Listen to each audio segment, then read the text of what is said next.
स्वामीजी चकापाद और जलेशपट्टा ठारे कन्या गुरुकुल प्रतिष्ठा करी बनवासी झील मान भितर संस्कार आनिबा सेमानंको संस्कृत शिक्षा शिक्षित करवा एवं स्वावलंबन करी गढ़ी तोड़बार से पण करते शपथ नहीं दायित्व मध्य नहीं। स्वामीजी जो संस्कृतिर मंजी बुणी ताहा आज एक विशाल महाद्रुम परिणत होइछि। आज बनवासी अंचल लोके निजर जनजातीय परंपरा संस्कृति और सनातन धर्म को नहीं गर्व अनुभव करुछंती।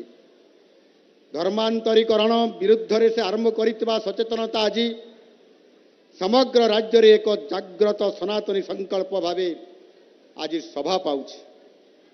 जलेशपट्टा और चकापद आश्रम शिक्षा लाभ करितबा कंदमालर कन्या माने आज समाजर विभिन्न क्षेत्र में निजर प्रतिभा देखाउछंती।